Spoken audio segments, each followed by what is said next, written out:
அண்மைச் செய்தி, மாநில அரசு கடன் குறித்து எங்களுக்கு பாடம் எடுக்க வேண்டாம் என்று அமைச்சர் தங்கம் தென்னரசுக்கு எடப்பாடி பழனிசாமி பதிலளித்திருக்கிறார். கடன் பற்றி எங்களுக்கு பாடம் எடுக்க வேண்டாம் என்று எடப்பாடி பழனிசாமி அமைச்சர் தங்கம் தென்னரசுக்கு பதிலடி கொடுத்திருக்கிறார். அண்மை தகவலாக பார்த்து வருகிறோம். தமிழ்நாட்டின் வளர்ச்சிக்கான திட்டங்களை தீட்டி நல்ல நிதி மேலாண்மையில் அமைச்சர் கவனம் செலுத்த வேண்டும் என்றும் இபிஎஸ் தற்பொழுது தெரிவித்திருக்கிறார். அண்மை தகவலாக பார்த்து வருகிறோம்.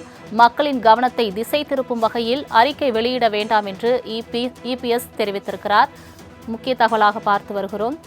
கடன் பற்றி எங்களுக்கு பாடம் எடுக்க வேண்டாம் என்று எதிர்க்கட்சித் தலைவர் எடப்பாடி பழனிசாமி அமைச்சர் தங்கம் தென்னரசுக்கு பதிலடி கொடுத்திருக்கிறார். மாநில அரசின் கடன் பற்றி எங்களுக்கு பாடம் எடுக்க வேண்டாம் என்று அமைச்சர் தங்கம் தென்னரசுக்கு எடப்பாடி பழனிசாமி பதில் தெரிவித்திருக்கிறார். அண்மை தகவலாக பார்த்து வருகிறோம்.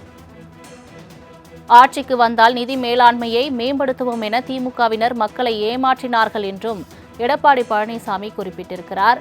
கடன் பற்றி எங்களுக்கு பாடம் எடுக்க வேண்டாம் என்று இபிஎஸ் தெரிவித்திருக்கிறார். தமிழ்நாட்டின் வளர்ச்சிக்கான திட்டங்களை தீட்டி நல்ல நிதி மேலாண்மையில் அமைச்சர் கவனம் செலுத்த வேண்டும் என்றும் எடப்பாடி பழனிசாமி தெரிவித்திருக்கிறார். மக்களின் கவனத்தை திசை திருப்பும் வகையில் அறிக்கை வெளியிட வேண்டாம் என்றும் எடப்பாடி பழனிசாமி தெரிவித்திருக்கிறார். அண்மை தகவலாக பார்த்து வருகிறோம். இந்தியாவிலேயே கடன் வாங்குவதில் தமிழ்நாடு முதன்மை மாநிலமாக உள்ளதாகவும் இபிஎஸ் புகார் தெரிவித்திருக்கிறார்.